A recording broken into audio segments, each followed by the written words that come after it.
بسم اللہ الرحمن الرحیم رب اشرح لی صدری ویسر لی امری واحلل عقدۃ من لسانی یفقهوا قولی رب ادخلنی مدخل صدق واخرجنی مخرج صدق واجعلنی من لدنک سلطانا نصیرا قال رسول اللہ صلی اللہ علیہ وآلہ وسلم انا لقتل الحسین حرارۃ فی قلوب المؤمنین لا تبرد ابدا۔ ایام عزا جاری و ساری ہیں اور پاکستان کے مختلف علاقوں میں مومنین نے عزاداری کی اور ابھی بھی کر رہے ہیں، اور ان تمام علاقوں میں سے مانسرہ ایک امتیازی حیثیت رکھتا ہے۔ یہاں حساسیت کے حوالے سے مومنین کی تعداد میں کمی ہونے کے حوالے سے، اور زیادہ تر یہاں پر نظر حقہ سے جو لوگ نئی رشتہ و ناطہ رکھتے ہیں وہ سادات ہیں، اس حوالے سے ایک خاص اہمیت رکھتا ہے۔ میرے ساتھ مانسرہ کے دو عالم دین ہیں، پہلے یہ اپنا تعارف کروائیں گے، تعارف کروانے کے بعد یہ مانسرہ میں اس سال جو محرم ہوا اس پر تھوڑا تبصرہ کریں گے۔ میرے بائیں جانب میں مولانا علامہ حجت الاسلام والمسلمین طاہر نقوی صاحب، جو علمی پڑھی لکھی شخصیت ہیں اور کافی یہاں علاقے میں کام کر چکے ہیں اور ابھی بھی کر رہے ہیں۔ تو میں ان سے درخواست کروں گا کہ اپنا تعارف کروائیں تاکہ سوال جواب کا سلسلہ آگے بڑھ سکے۔ جی، بسم اللہ الرحمن الرحیم۔ بندہ حقیر طاہر نقوی ام المقدس میں ایک عرصے سے علوم آل محمد حاصل کر رہا ہوں، اور آج کل جو ہے وہ پی ایچ ڈی کر رہا ہوں فقہ اہل بیت کے اندر، اور ابھی محرم کے اندر یہاں پر گائے بگائے بلکہ ہر سال یہاں پہ آنا ہوتا ہے۔ اور اگر آپ پوچھنا چاہیں ضلع مانسرہ کے حوالے سے عزاداری یا محرم کے ایام میں جو اہتمام ہوتا ہے، تو میں سمجھتا ہوں کہ پورے پاکستان میں اس کی ایک امتیازی اور انفرادی حیثیت یہ ہے۔ یہاں پر سادات کے اندر چاہے وہ جس مسلک سے ہو، چاہے وہ حتیٰ کہ دیوبند مسلک سے بھی اگر سادات ہیں، بریلوی حضرات ہیں، جتنے حضرات بھی ہیں، تو ہمیں یہاں پر یہ نظر آیا ہے کہ لوگوں کے اندر ایک خاص قسم کا جذبہ، خاص قسم کی عقیدت، بلکہ میں سمجھتا ہوں کہ وہ چیز جو نسل در نسل سادات کے اندر، چونکہ ہمارے جو 12 ائمہ ہیں، معصومین ہیں، اور ہمارے اس مذہب اہل بیت کے حقیقی بانی اور اصل و اساس ہیں، تو وہ جو تقیہ کا زمانہ تھا اور وہ جو خوف اور جو وحشت کا زمانہ تھا، تو سادات نے مختلف مسالک کے اندر ہونے کے باوجود وہ امانت اپنے اجداد سے جو لی ہے وہ ابھی تک محفوظ ہے۔ اگرچہ لوگوں نے بہت کوشش کی ہے کہ اس کو جو ہے وہ کم رنگ کیا جائے، اس کو جو ہے وہ تحت شعاع قرار دیا جائے، لیکن یہ محرم اس جو سینے کے اندر وہ چھپا ہوا خزینہ معرفت اہل بیت ہے، اور وہ جو گوہر گراں بہا ہے، یہ محرم اس کو، اس طرح ڈاکٹر صاحب نے جو ہے وہ حدیث پڑھی ہے کہ قتل حسین کے اندر ایسی حرارت ہے، ایسی چنگاری ہے، ایسی تپش ہے جو ہے وہ جو قیامت تک ٹھنڈی نہیں ہونے والی۔ تو یہ محرم جو ہے وہ خاص کر وہ پوٹینشیل فراہم کرتا ہے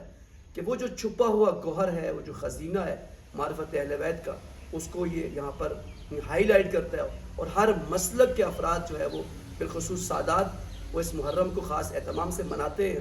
اور ان کے اندر خاص ایک جذبہ ہے، ایک عقیدت اور تڑپ پائی جاتی ہے۔ وہی حرارت، وہی تپش رسول خدا نے فرمایا ہمیں یہاں پر ایک ایک انسان کے اندر نظر آتی ہے، اور اگر سادات کے ساتھ ملا جائے تو واقعی انسان سمجھتا ہے کہ یہ وہی جو ہے وہ ان کے اندر وہ جذبہ اور وہ عشق۔ بعض اوقات انسان شرمندہ ہوتا ہے ان کے جذبات کو دیکھ کر کہ ہم واقعاً جو ہے وہ یہ لوگ ہم سے بھی آگے نظر آتے ہیں ہمیں۔ تو بہرحال انشاءاللہ خدا سے دعا ہے کہ یہ پرچم حسینیت اور یہ کاروان عزاداری اور یہ جو جذبہ ہے سادات کا انشاءاللہ یہ جاری و ساری رہے انشاءاللہ۔ میرے دائیں طرف ہیں علامہ سید وقار حسین نقوی صاحب تشریف فرما ہے، تو ان سے بھی ہم ملتمس ہیں کہ اپنا تعارف کروائیں،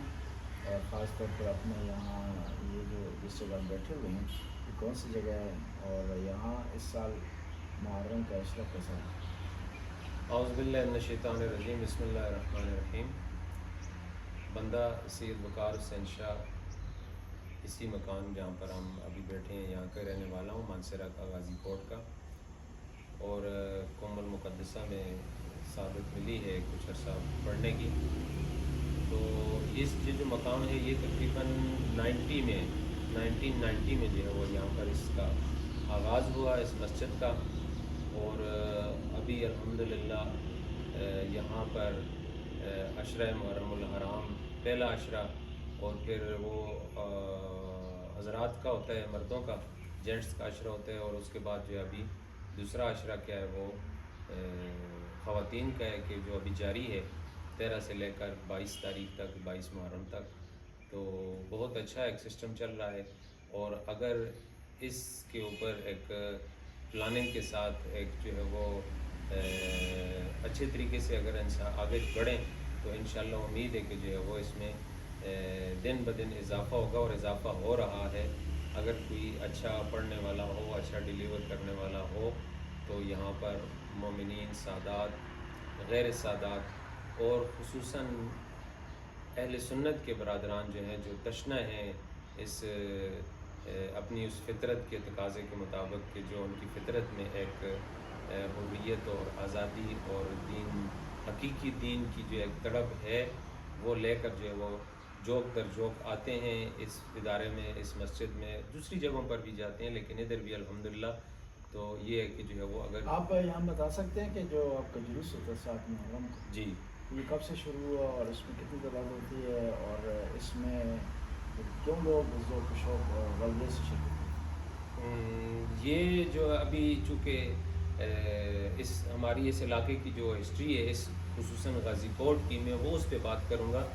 کہ ہماری عزاداری اور ہماری جو ہے وہ یہ ہوتی تھی کہ مجھے یاد ہے کہ 10 محرم کو صرف ایک دیگ نیاز کی بنائی جاتی تھی، اور وہ لوگوں کے گھروں میں تقسیم کر کے دعا کر کے اس کے اوپر، تو یہ ہماری عزاداری ہوتی تھی جب میں نے اور سنبھالی ہے، تو اتنی ایک عزاداری ہوتی تھی۔ اس کے علاوہ ہمیں نہیں پتہ تھا کہ مجلس کہاں ہوتی ہے، ماتم کہاں ہوتا ہے، جلوس کہاں نکلتا ہے، کیا ہوتا ہے۔ لیکن الحمدللہ ثم الحمدللہ، یعنی یہ اللہ کے فضل سے یہ 30-35 سال کے عرصے میں یہ ایک کاروان چلتا رہا، اور اس کے اوپر جو ہے وہ ابھی یہ ہے کہ یہاں پر 2 عشرے اور سال کی مختلف مناسبتوں سے اس مسجد میں جو ہے وہ مختلف پروگرام ہوتے ہیں۔ ایک بڑا پروگرام جو ہے وہ شہادت جناب سیدہ کونین سلام اللہ علیہ کی مناسبت سے ہوتا ہے، بڑا اچھا پروگرام ہوتا ہے۔ اس کے علاوہ عشرے کے علاوہ جو ہے وہ جلوس 7 محرم کا جلوس ہوتا ہے، کہ جو تقریباً میرے خیال میں 18 سال ہو گئے ہیں اس کو، کہ وہ بھی ہمارے چند ایک جوانوں نے جو ہے وہ اس کا آغاز کیا تھا، چند ایک لوگوں کے ساتھ، 10-12-15 لوگ تھے جب پہلا جلوس ہم نکالا تھا ہم نے۔ تو اس کے بعد پھر آہستہ آہستہ آہستہ آہستہ بھی الحمدللہ جو ہے وہ 500-600 کے لگ بھگ افراد یہاں پر اس مکان پر آتے ہیں جلوس لے کر مختلف گھروں سے، اور عزاداری ہوتی ہے، اور بہت ہی یعنی پرسکون طریقے سے جو ہے وہ امام حسین علیہ السلام کی ان قربانیوں کو جو ہے وہ خراج عقیدت پیش کیا جاتا ہے، اور الحمدللہ اس سال بھی پچھلے سالوں کی طرح جو ہے بہترین طریقے سے عزاداری ہوئی ہے۔ اس امامدارگاہ مسجد اور عزاداری کے حوالے سے سید دلاور سے شاہ صاحب کا کیا کردار رہا ہے وہ مرحوم؟ یہ اس حوالے سے سید دلاور شاہ صاحب جو مرحوم علی اللہ مقامہ ہیں، ان کا کردار یہ رہا ہے کہ جب میں نے عرض کیا کہ جب جو ہے وہ اس مکان پر ادھر ایک دیگ بھی پکتی تھی، تو اگرچہ وہ تعاون سب سادات کا ہوتا تھا، یہ چونکہ یہ محلہ سادات کا ہے، سید آباد اس کا نام ہے، غازی کوٹ سید آباد، تو اس پکانے کی اور اس کی وہ ڈیوٹی بھی جو ہے وہ مولا نے سید دلاور شاہ صاحب مرحوم کو بخشی تھی، اور وہاں سے لے کر ادھر تک یہ جو آپ ابھی پیچھے بلڈنگ دیکھ رہے ہیں، نہ مسجد ہے، امام برگاہ ہے، سسٹم ہے، یہ سارا یہ انہی کی محنتوں کا، انہی کی کاوشوں کا نتیجہ ہے کہ آج یہ کاروان یہاں تک پہنچے، اور انشاءاللہ اس سے مزید آگے بڑھے گا، پیچھے نہیں رہے گا۔ اب ہم آتے ہیں علامہ طاہر شاہ صاحب کی طرف کہ یہاں مانسر میں کافی عرصے سے ذکر اہل بیت ہو رہا ہے، اور اہل بیت کا پیغام لوگوں تک پہنچ رہا ہے، تو اس راستے میں کون سے چیلنجز ہیں یہاں پر جو دوسرے علاقوں میں نہیں ہیں؟ جی، یہاں پر ایک چیز یہ ہے کہ جیسا کہ خود مانسرہ شہر کے اندر بعض اوقات ایسے عناصر ہیں جو کہ گائے بگائے جو ہے وہ اس عزاداری کو یا اس پیغام کو جو ہے وہ ایک طرح کا یعنی تحت و شعاع قرار دینے کی کوشش کرتے ہیں، اور اس کے اندر یہی ہے کہ ہمیں بحیثیت سادات، یعنی یہاں پر میں بتا چکا ہوں کہ جو عزاداری ہے یا پھر جو محرم کے ایام ہے، یعنی اہل تشیع سے بعض اوقات زیادہ جو ہے جو سادات ہیں وہ ہمیں اس میں جو ہے وہ نظر آتے ہیں. تو ہمیں یہاں پر مقابلے کی بات کریں تو یہاں پر بینگ اے سید جو ہے وہ اگرچہ باقی لوگ بھی ہمارے ساتھ ہیں تو ہم اگر مل کے کام کریں تو یہ چیلنجز واقعی موجود ہیں کیونکہ باقی یعنی اساسیت پائی جاتی ہے ایک طرح کی. حتیٰ کہ یہاں پر ایک علاقہ ہے بٹگرام,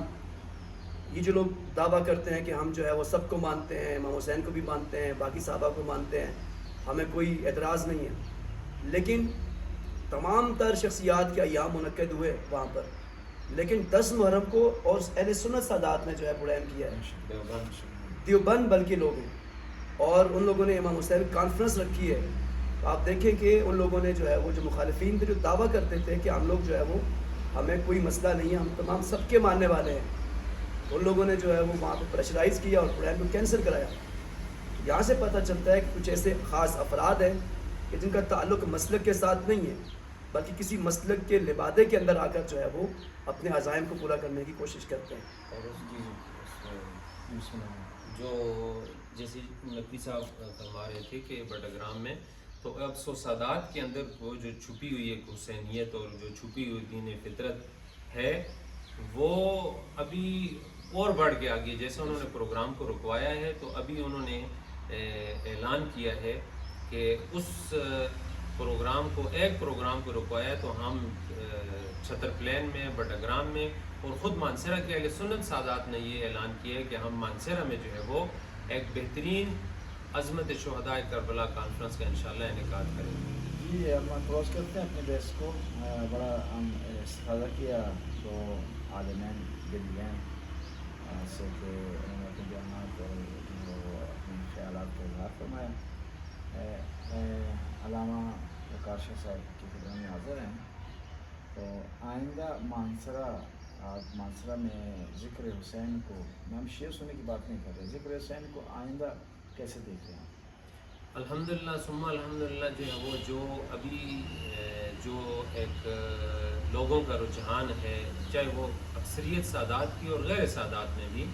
جو لوگ شعور رکھتے ہیں, جو لوگ عقل سلیم رکھتے ہیں, وہ اس قافلے میں شریک ہو رہے ہیں اور ہونے والے ہیں اور ہوں گے انشاءاللہ. کہ یہ جو پچھلی 1-2 دہائیاں گزری ہیں اس کی نسبت ابھی ہم دیکھتے ہیں کہ اس میں بہت زیادہ جو ہے وہ ترقی ہو رہی ہے حسینیت کے حوالے سے. لوگ نیازیں تقسیم کر رہے ہیں, لوگ جو ہے وہ مجالس میں آ رہے ہیں, ایسے لوگ کو جن کو ابھی ہم نے کبھی زندگی میں دیکھا نہیں ہے ان کو بھی ہم مجالس میں دیکھ رہے ہیں, جلوسوں میں دیکھ رہے ہیں. اور انشاءاللہ امید ہے کہ اس علاقے میں, اس ڈسٹرکٹ میں حسینیت کا جو ہے مستقبل روشن ہے, بشرط یہ ہے کہ اس کے اوپر جو دلجمی سے, پلاننگ سے, حکمت عملی سے جو ہے اس کے اوپر کام کیا جائے. یہ آخری سوال کرتے ہیں, سوال تھوڑا علمی ہے اور تاریخی ہے کہ اہل بیت سے محبت, قرآن نے اس کی گواہی کی ہے, پیغمبر نے اس کی تاکید کی ہے اور بار بار پیغمبر نے ارشاد فرمایا ہے, عملی طریقے پر بھی انہوں نے اس کی تاکید کی ہے, زبانی بھی تاکید کی ہے. لیکن اس کے باوجود بھی جب بھی کوئی اہل بیت کا نام لیتا ہے تاریخ کو تو اس پر جو ہے وہ شیعہ ہونے کا کیوں میں جو ہے وہ تھوڑا مشکل لفظ الزام لگ جاتا ہے. الزام تو نہیں ہے ظاہر ہے, تو یہ تو ایک قسم کا اعزاز ہے. جی الزام اہل سنت کے بقول خود الزام لگ جاتا ہے شیعہ ہونے کا. اس چیز کیا وجہ اس کی؟ حالانکہ یہ ساری چیزیں کتابوں میں موجود ہیں, ذکر اہل بیت, محبت اہل بیت. جی بالکل, آپ نے اچھے نقطے کی طرف اشارہ فرمایا کہ تنہا وہ چیز جو مودت اہل بیت جو رسول خدا نے امت سے مانگی ہے, طلب کی ہے, یعنی سب کچھ عطا کی ہے اور اس کے عوض میں, اس کے بدلے میں مودت اہل بیت طلب کی ہے. اور اس کے باوجود, اور پھر آپ نے کہا کہ اس کی محوریت ہے, ایک تو آپ کہیں کہ محبت اہل بیت بھی ہے, نہیں, اس کی محوریت ہے, مرکزیت ہے. لیکن یہ واقعاً ایک افسوس کی بات ہے, ایک المیہ ہے اور ایک سانحہ ہے کہ یعنی جو محبت اہل بیت اسلام اور مسلمان ہونے کا تقاضا ہے اور رسول خدا کا امتی ہونے کا تقاضا ہے. تو اگر کوئی انسان جو ہے وہ, اور پھر یہ جو تہمتیں, یہ الزام,